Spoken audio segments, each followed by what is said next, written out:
નમસ્કાર મિત્રો, અત્યારના સૌથી મોટા સમાચારમાં વાત કરીશું વરસાદની। ગઈકાલે રાજ્યના 200 તાલુકામાં વરસાદ નોંધાઈ ગયો છે। રાજ્યમાં ધોધમાર વરસાદનો સિલસિલો યથાવત રહ્યો છે। ખાસ કરીને ઉત્તર અને મધ્ય ગુજરાતના અનેક વિસ્તારમાં સારો વરસાદ નોંધાયો છે।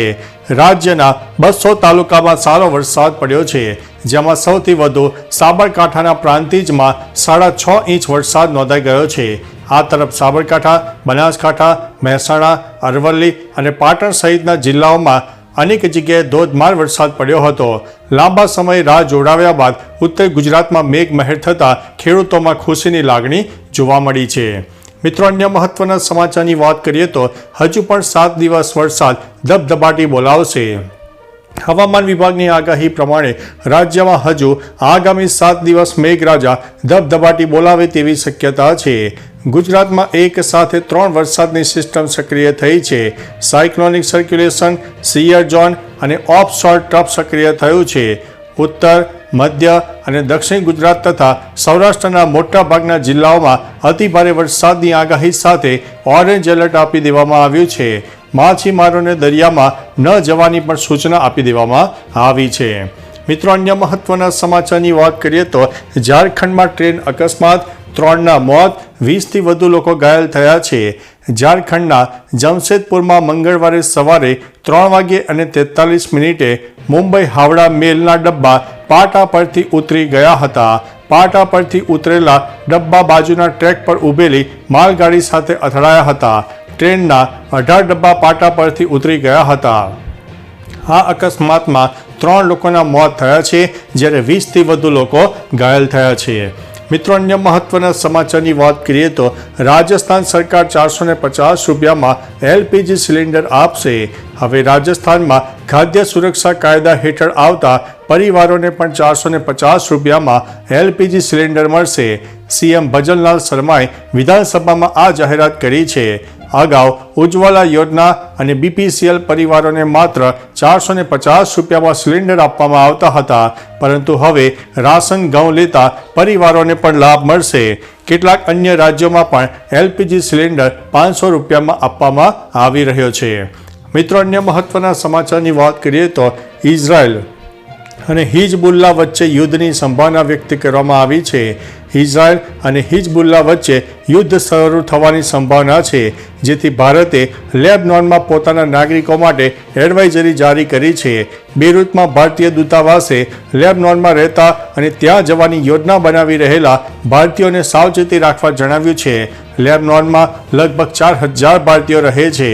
હિઝબુલ્લા અને ઇઝરાયલ એકબીજા પર હુમલો પણ કરી રહ્યા છે। મિત્રો, અન્ય મહત્વના સમાચારની વાત કરીએ તો અમદાવાદમાં મેઘરાજા મહેરબાન, વહેલી સવારથી વરસાદી માહોલ હતો। અમદાવાદ શહેરમાં ગઈકાલે મેઘરાજા મહેરબાન થયા છે। છેલ્લા 2 દિવસથી સતત વરસાદ વરસી રહ્યો છે અને વાતાવરણ ઠંડુગાર બન્યું છે। મોડી રાત્રે પણ ધોધમાર વરસાદના પગલે રસ્તાઓ પર પાણી ભરાઈ ગયા હતા અને વાહન ચાલકો અટવાયા હતા। તો બીજી બાજુ હવામાન વિભાગે આગામી 2 દિવસ રાજ્યના મોટા વિસ્તારોમાં ભારેથી અતિભારે વરસાદની આગાહી વ્યક્ત કરી છે, જેના પગલે તંત્ર દ્વારા લોકોને સાવચેતી રાખવા અપીલ કરવામાં આવી છે।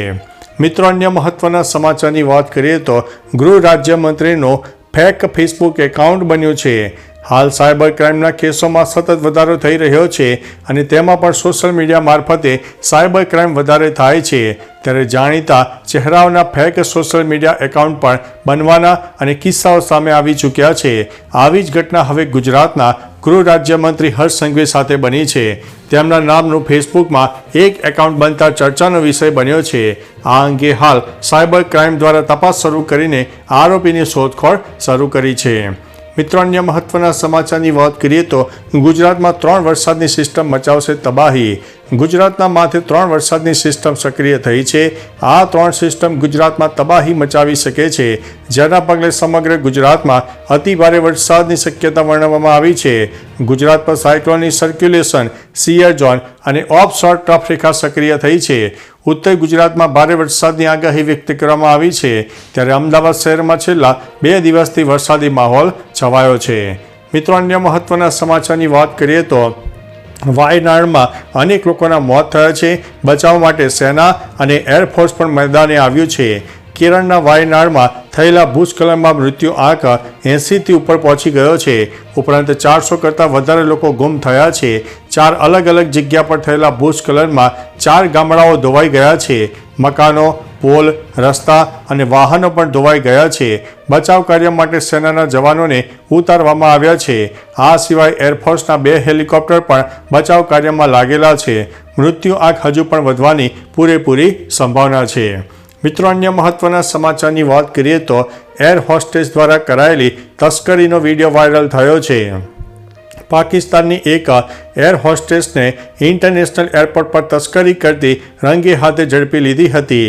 FIA ઇમિગ્રેશનની મદદથી કસ્ટમના અધિકારીઓ દ્વારા આ એર હોસ્ટેસ પર કાર્યવાહી કરવામાં આવી છે. આ એર હોસ્ટેસે તેના પગના મોજામાં અમેરિકી ડોલર અને સાઉદી રિયાલ સંતાડીને રાખ્યા હતા, જે તપાસ બાદ મળી આવતા તેની ધરપકડ કરાઈ છે, જેનો વિડીયો સોશિયલ મીડિયામાં વાયરલ થઈ રહ્યો છે. મિત્રો, અન્ય મહત્વના સમાચારની વાત કરીએ તો ભારતને એશિયા કપની યજમાની મળી. ભારતને 34 વર્ષ બાદ એશિયા કપની યજમાની મળી છે.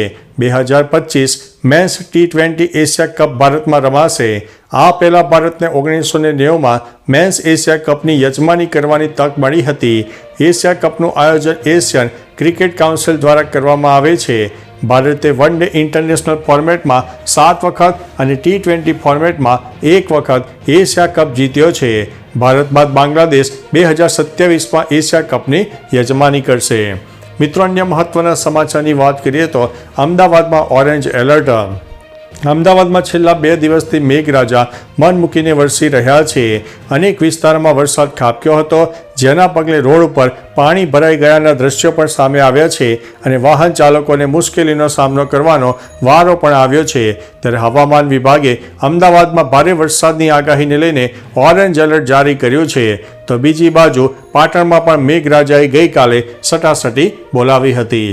મિત્રો, અન્ય મહત્વના સમાચારની વાત કરીએ તો 1 તારીખથી HDFC બેંકના નિયમોમાં મોટો ફેરફાર થશે. 1 ઓગસ્ટથી HDFC ક્રેડિટ કાર્ડના નિયમોમાં મોટો ફેરફાર થઈ રહ્યો છે. પેટીએમ, ક્રેડ, મોબીક્વિક જેવી થર્ડ પાર્ટી એપ્સનો ઉપયોગ કરીને થતા રેન્ટલ ટ્રાન્ઝેક્શન પર 1% વધારાનો ચાર્જ વસૂલવામાં આવશે. પ્રતિ ટ્રાન્ઝેક્શનની મર્યાદા 3000 નક્કી કરવામાં આવી છે. ઉપરાંત ક્રેડિટ કાર્ડ માટે 15000થી વધારે કિંમતનો ફ્યુલ ટ્રાન્ઝેક્શન એટલે કે પેટ્રોલ ડીઝલ કરવા પર તે 1% ચાર્જ ચૂકવવો પડશે. તો ચાલો મિત્રો, ફરીથી દેશ અને દુનિયાના સુપરફાસ્ટ સમાચાર લઈને મળતા રહીશો. ત્યાં સુધી અમને રજા આપશો. નમસ્તે.